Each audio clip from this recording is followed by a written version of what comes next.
राहुल गहना और पैसा कहीं नहीं खे गईल बा। शायद रहुआ ठीक से ना देख ले हो खब। ठीक से खुजला के बादे ही कह रहल बानी, गहना चुरा के कहवा लेके जाए वाला रहलू तू।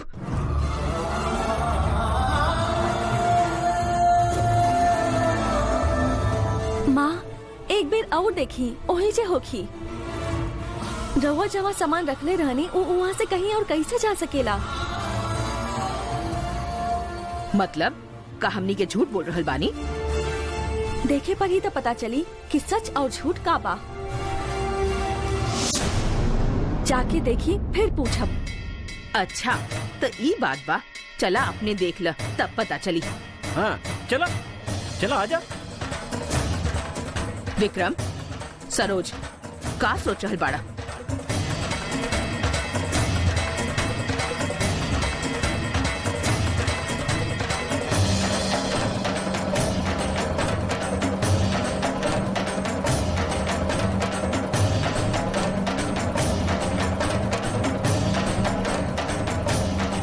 ओहिजा काहे खड़ा बाड़ू?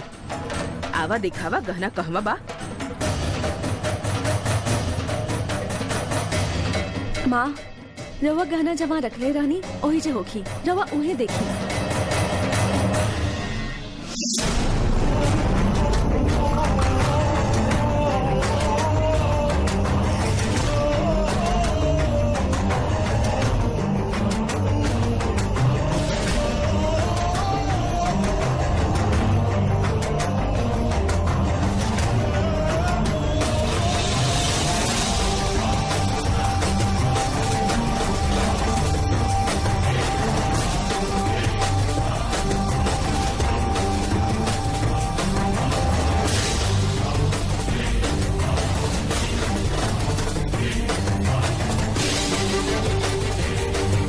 सब गहना तो इजे बा सरोज। पिछला बेर चाची जी देख ले रहलीन, वो देखला के बाद कहले रहलीन कि गहना नहीं खे, तो हम घबरा के ठीक से ना देखनी। और अमृता भी कहीं दिखात ना रहे तो हमनी सब टेंशन में आ गेल रहनी, तो हमनी के साथ ठीक से ना देख ले हो खब। तू टेंशन में रहलू यही से तू ठीक से ना देख लू। जब राजेश्वरी देखलस तब वो गायब रहल, विक्रम देखलस तब वो न रहल एकरा में, तब अचानक ई एजा कैसे आ गईल? हम भी टेंशन में रहनी, यही से हम भी ठीक से ऑब्जर्व ना कईनी। देखी अगर हम राउर बात ऐसे ही मान ले रहती तो आज ये बात पुलिस स्टेशन तक चल जाती। बिना वजह के रउआ सब हमार बेटी पर शक कईनी। अब तो मान गईनी ना कि अमृता जैसन रउआ सब सोचत रहनी वो वैसन लड़की नहीं खे।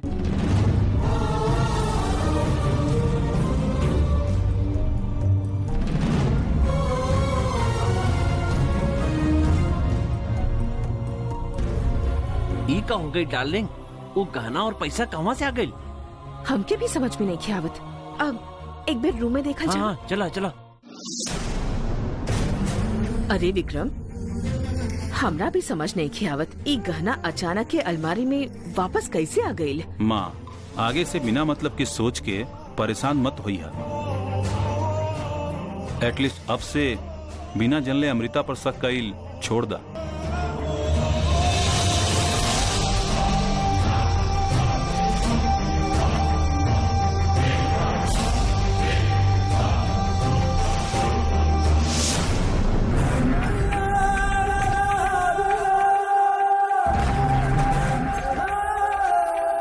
वहाँ से सारा गहना और पैसा हम लेके आयल रहनी, और अब वो पैसा और गहना सब वही जगह एक कैसे भाई? तो हमार लायल पैसा और गहना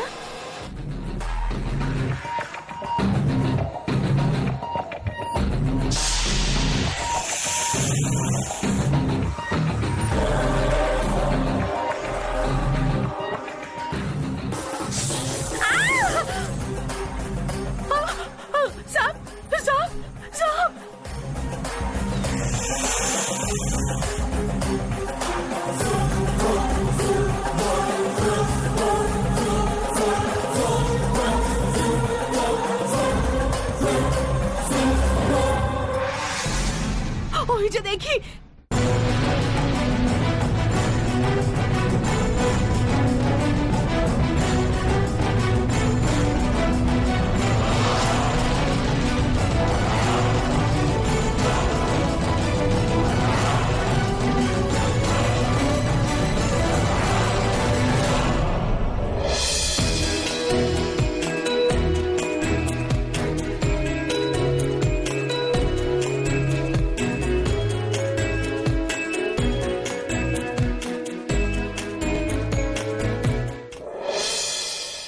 का सोच रहल बाड़ू मयूरी?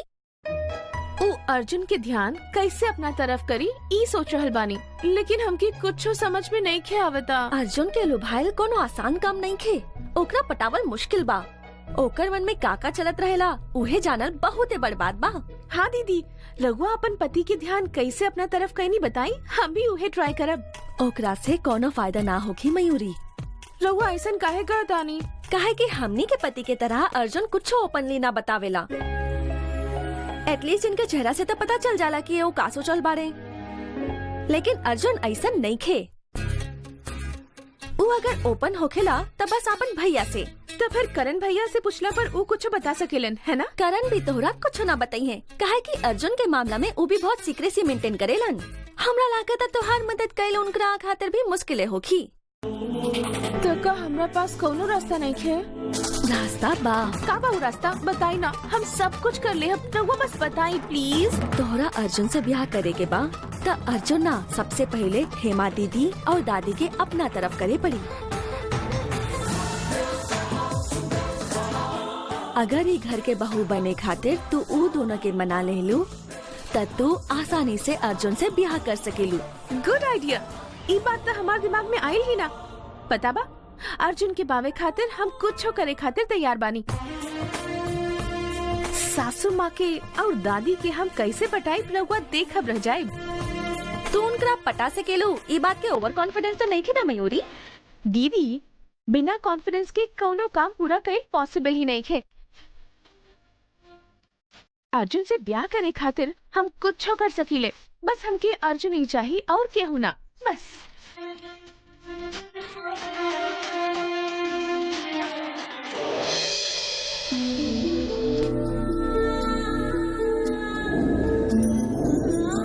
आवा अमृता, कॉफी द।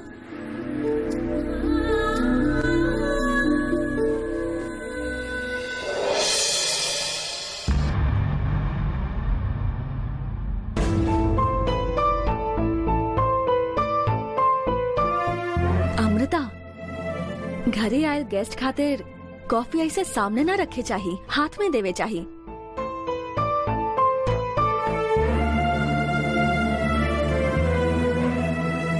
कॉफी उनकर हाथ में द।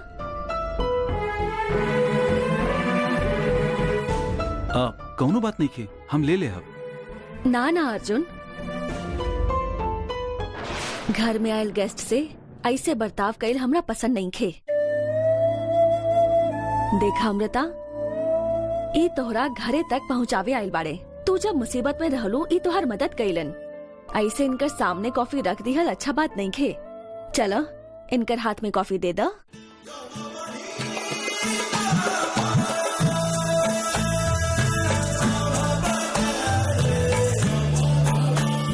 हाँ अमृता, अर्जुन के आपन हाथ से कॉफी दा।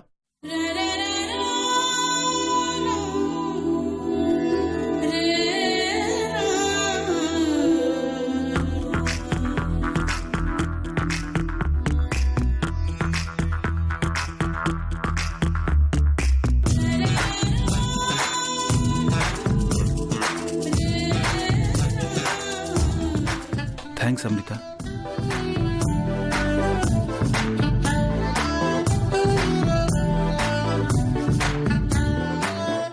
वाह, सुपर कॉफी बनल बा। ऐसा लगा था कि अच्छा कॉफी पीला हमके कितना साल हो गए रहे। वंडरफुल बनल बा। ये कॉफी पिए के बाद लगा था कि जब भी कॉफी पिए के मन करी हम ये आ जाए। रउआ बहुत अच्छा बात करी ले। वैसे अमृता मिलत न रहे तो यही से हम एगो फ्रेंड के फोन कैले रहनी। अमृता वापस आ गई बिया तो उनकरा बतावे के पड़ी, यही से हमरा उनकरा अभी फोन करे के पड़ी। रउआ कॉफी पी ही? जी जरूर। अमृता तू बैठ के अर्जुन से बात कर। तो सही सलामत घरे आ गई बारू ना, हम पहले जाके भगवान के सामने घी के दिया जलावतानी, फिर बात करब।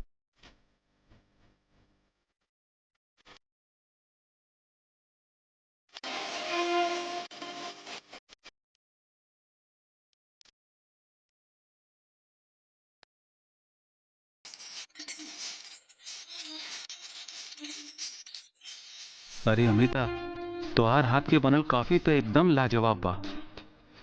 अब सेम अमृत की तरह लगता हम अमृत पी ले बानी। हम इतना अच्छा कॉफी पूरा लाइफ में नहीं पी ले, सच्चो। देखी जब हम मुसीबत में रहनी रवा हमार मदद कईनी, यही से हम राउर आभारी बानी, लेकिन एक फायदा मत उठाई। जल्दी से कॉफी खत्म करके जाई। का हम यहाँ से चल जाई? नो चांस।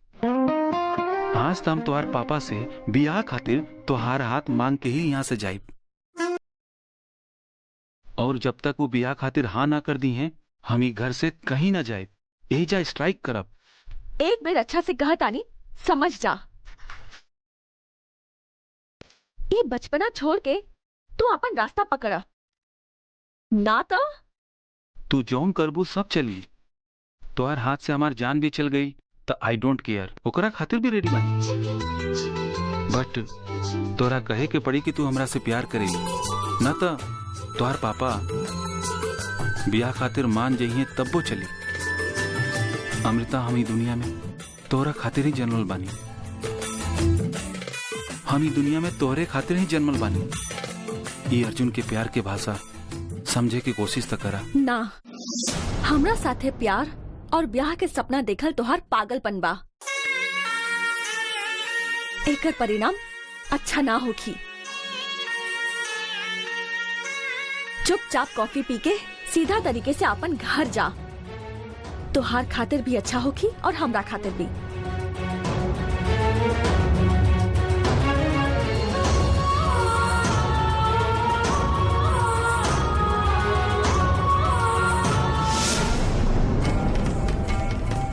अरे ई का काहे इतना डरायल बाड़ू?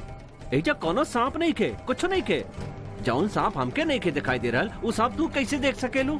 कहीं सांप देखे के बहन तो नहीं खे भइल तोरा के? ना जी, हम सच्चों में सांप देख ले रहनी। हम पागल बानी का ऐसे ही चिल्लाए लगब? रउआ काहे हमार बात पे विश्वास नहीं की करत? ओके ओके, पहले तू शांत हो जा। अच्छा सुना, सरोज के रूम से गहना और पैसा लावे के भी कहीं तोरा के भ्रामता नहीं खे भइल ना? रउआ उहे सोची। हम खुदे अपन हाथ से सरोज के रूम से गहना लाके ड्रॉवर में रख ले रहनी, और अब देखी इस बॉक्स में रखल गहना पता ना सरोज के रूम के बॉक्स के भीतर कैसे चल गई, और एजा सांप आ गई। ये सब कैसे भइल ई सोच के हमार अपने दिमाग खराब हो रहल बा, और रउआ बानी की यकीन नहीं की करत। और न तो का करे? सरोज के रूम से अगर गहना आयल रहे तो वापस वहाँ कैसे चल गई? अरे रउआ काहे हमार दिमाग खा रहल बानी? हमरा जितना पता रहे हम बता देनी। बार बार उहे बात करके हमरा टेंशन मत दी। प्लीज रउआ हमके अकेले छोड़ दी। अच्छा ठीक बा, लेकिन हमके एगो डाउट बा।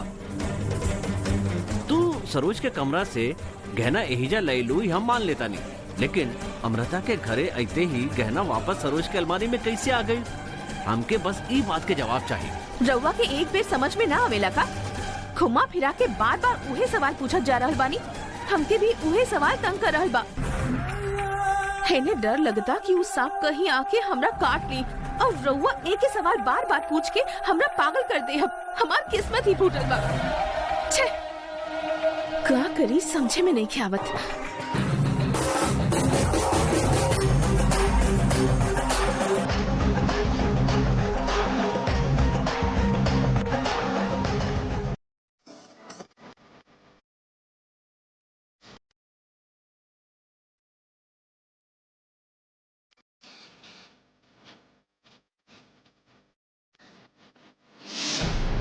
अर्जुन के कोनो तरह पहले यहाँ से भगावे पड़ी। ये अगर यही जगह रहता कोनो न कोनो गड़बड़ होगी और फिर का पता पापा से अगर ब्याह के बाद कर देलस तो गड़बड़ हो जाई। पहले से ही ई घर के बेटी होके के बंधन में फंस गए बानी हम, ऊपर से ब्याह के बाद पर आ गई तो ना, हमके कोनो बंधन ना चाहिए।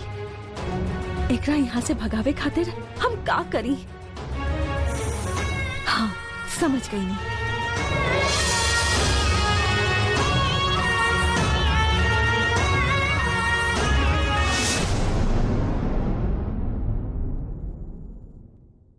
कॉफी खत्म हो गई? हाँ सर, हो गई बात। अब यहाँ से जा।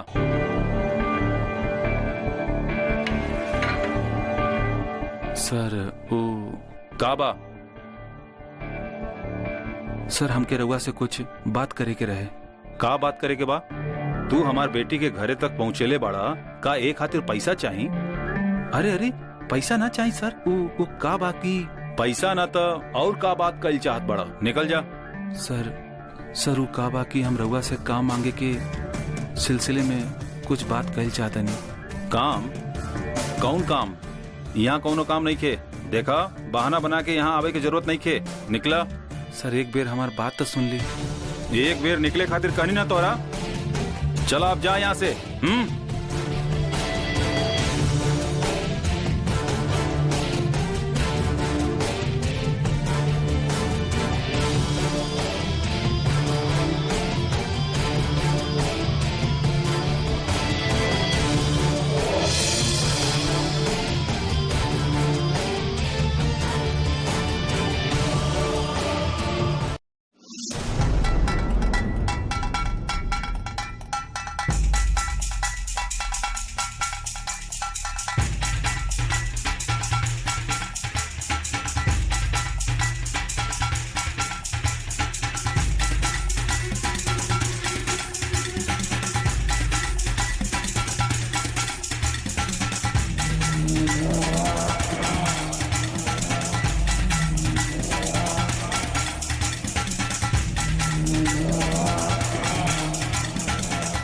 बाबा का भइल रहे? हम ऐसे कहे गिर गए रहनी? नागिन हर बेर की तरह ही बेर भी हमनी से बच के निकल गए। हमार शक्ति के विरोध करके वो ओकरा हमरे तरफ वापस लौटा देलस। और फिर इतना दिन से हम जकरा खातिर इतना मेहनत करत रहनी, पंचाग्नि तपस्या करत रहनी, वो बीन में विस्फोट हो गए। देखा रुद्र, वो बीन कैसे चूर चूर हो गए बा।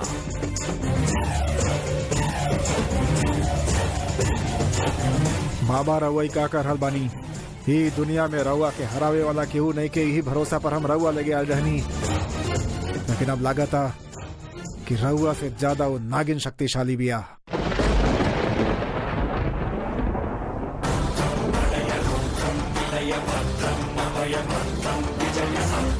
हमार शक्ति पर, सिद्धि पर संदेह मत करा रुद्र। हम के हरामे वाली शक्ति ऊ नागिन के ना, नागलोक के नाग बेल के बा। अगर हमार शक्ति के असर देखे के बा ता ओकरा जौन नाग बेल बचा रहल बा, वो नाग बेल के छीने पड़ी। हाँ, फिर वो नागिन हमनी से ना बच पाई। रुद्र, वो नागिन के वो नाग बेल कैसे मिलल? ओकरा वो नाग बेल देवे वाला के बा, ओकरा खोज के हम ओकर नाश कर दे। हमरा पर विश्वास करा रुद्र। विश्वास? इतना साल रउआ पर विश्वास करके हमरा के का मिला? बस हार। अब रउआ में पहले जैसन ताकत नहीं के रहल बाबा। रउआ से वो नागिन के हत्या नहीं के हो रहल बा, मारल तो दूर के बात बा, रउआ तो ओकरा पकड़ भी ना सकीले। अगर हम अभी रउआ भरोसे बैठल रहनी तो नागिन के हाथे हमार मौत निश्चित बा। रुद्र! हाँ बाबा, अब राउर शक्ति और नागिन के सामने काम ना करी, हम जान गए बानी।